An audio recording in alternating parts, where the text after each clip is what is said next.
Un conseil pour les jeunes générations, le premier, c'est d'être curieux. Et le deuxième, enfin c'est un espoir plus qu'un conseil, c'est d'arriver à former des projets. Alors pourquoi je dis être curieux ? Parce qu'être curieux, en général, ça permet d'être informé. Et être informé, ça permet d'augmenter sa zone de confort et la sécurité de ce qu'on fait. Ça permet de faire plus de choses qui vont réussir.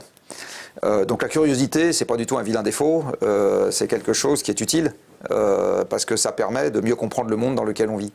Et d'avoir la capacité à faire des projets parce que c'est absolument essentiel. Alors en fait, il faudrait que je leur donne un conseil pour être capable de faire des projets. Je ne sais pas si j'ai une martingale pour ça, mais c'est ça que je leur souhaite en tout cas. Le premier conseil que j'ai envie de donner, c'est documentez-vous, mais correctement. Donc malheureusement, passer l'étape des médias, c'est pas suffisant. Essayez de mettre la chose en cohérence. C'est-à-dire, tant que vous avez une réponse qui n'est pas cohérente, c'est que vous n'avez pas fini de comprendre. Donc il faut continuer à creuser. Et méfiez-vous d'un tout un tas de choses, dont la théorie du complot. Parce que moi, ça ne m'a jamais aidé à avancer. Donc essayez de... Lesquelles ? Il y en a plusieurs. Pardon ? Il y a plusieurs théories du complot. Oui, d'une manière générale. Vraiment, je pense que le point important, c'est d'essayer de bien comprendre ce qui est neuf dans la situation actuelle. Parce que tant qu'on n'est pas passé par là, encore une fois, on ne voit pas ce qu'il faut changer et ce qu'il ne faut pas changer. Après, conseil aux jeunes générations, je vais en donner un premier, c'est passer du temps à comprendre ce qui se passe. Et tant que vous n'avez pas un paysage cohérent sous le nez, continuez à creuser. Dit autrement, au début, quand on commence à chercher, on recueille des tas d'informations qu'on n'arrive pas à mettre en cohérence. D'accord ? Et ben moi, ce que je dis, c'est tant qu'on n'a pas sa cohérence interne, il faut continuer à creuser et à chercher jusqu'au moment. Alors c'est long. Ça. Ensuite, un truc que j'ai bien aimé, que m'a dit Yves Cochet, un jour on avait une interview ensemble, il a dit ne restez pas seul. J'ai bien aimé, parce qu'effectivement, on prend quand même une sacrée baffe dans la figure quand on comprend, et donc c'est essentiel psychologiquement de ne pas être seul. Faire une chaîne YouTube. Pardon ? Ou de faire une chaîne YouTube.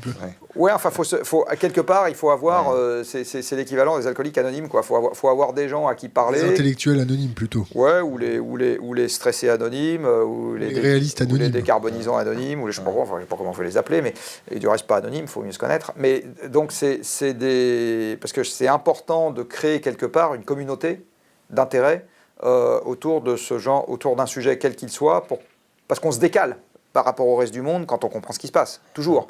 Donc on sort, Matrix, quoi, on sort des communautés existantes. C'est-à-dire si je suis, pour prendre une population que je connais un peu, c'est pas pour être élitiste, je suis jeune ingénieur dans une boîte et puis je me prends le seau d'eau froide sur la tête, tout d'un coup je me désolidarise de fait d'une partie des gens avec qui je bosse, parce que c'est la course à l'échalote dont on parlait tout à l'heure, et puis je commence à me dire à quoi bon, etc. Donc j'ai impérativement besoin de recréer une autre communauté à côté où je me sens bien. Donc voilà, donc ça c'est un truc qu'il ne faut pas négliger.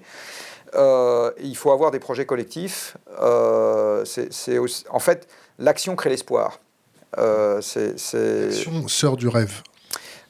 Oui, mais l'action crée l'espoir, et ce qui tue l'espoir, en fait, c'est de démarrer une action dont on pouvait dire à l'avance qu'elle ne pourrait pas marcher, justement parce qu'on n'a pas pris le temps de comprendre dans quel univers on évolue. Mais à partir du moment où on démarre quelque chose qui peut marcher, à ce moment, l'action crée l'espoir.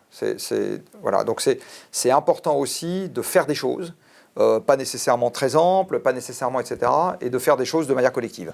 Un conseil pour les jeunes générations, gardez espoir, non soyez lucides, mais profitez de la vie. Donc moi, j'ai envie de dire aux jeunes générations, soyez lucides, donc ne prenez pas des paris non gagnables, mais prenez des paris quand même, c'est-à-dire baissez pas les bras, vous dites pas tout est foutu, on va écouter du rap et se shooter. Oh, mais le rap, c'est une musique. Là, ça y est, tu vas te faire des nouveaux haters. Non, moi je trouve que les musiques sont le reflet des civilisations. Respecte le rap. Non, c'est pas ce que je veux dire. C'est pas de l'irrespect. Ce que je veux dire, c'est que il y a les musiques des époques où tout allait bien sont des musiques où il y a beaucoup de mélodies très entraînantes, c'est des musiques gays, c'est des musiques, etc. Les musiques sont quand même toujours un peu le reflet d'une époque. Et je trouve. C'est quoi ? Le rap, c'est quand même né après les chocs pétroliers, au moment des débuts des crises économiques, et je trouve que c'est des musiques qui te Avec les yeux en face des trous. Ouais, enfin c'est ça. Les paroles peuvent être super, hein, c'est pas ce que je dis, mais je dis que la mélodie elle-même, c'est pas, ce qui en ressort, c'est pas de la joie. Ouais. C'est pas le sentiment que tu as le plus envie d'associer quand tu écoutes du rap. T'as pas envie de te dire ça c'est joyeux. Tu vois, voilà, c'était ça que je voulais dire. Voilà, donc j'ai envie de dire, il faut y croire quand même. Alors, c'est d'autant plus important pour les jeunes qu'ils sont dans une phase où la vie devant eux, c'est un projet. Non, mais c'est un projet, c'est une construction. C'est pas juste, voilà. Et aujourd'hui, on voit le danger vers lequel on est entraîné si on a une jeunesse qui commence à être sans espoir. Et du reste, c'est un danger, y compris pour les vieux. Donc les vieux feraient bien de s'en soucier un peu aussi. Un conseil pour les jeunes générations? Alors oui, j'en ai même deux. C'est intéressez-vous à ce sujet parce qu'il va structurer l'avenir et ne restez pas seul quand vous le faites. C'est-à-dire, parce que sinon on est pris par le vertige pas le vertige ou l'angoisse du vide. On se réveille la nuit en disant réveillez-vous, c'est ça?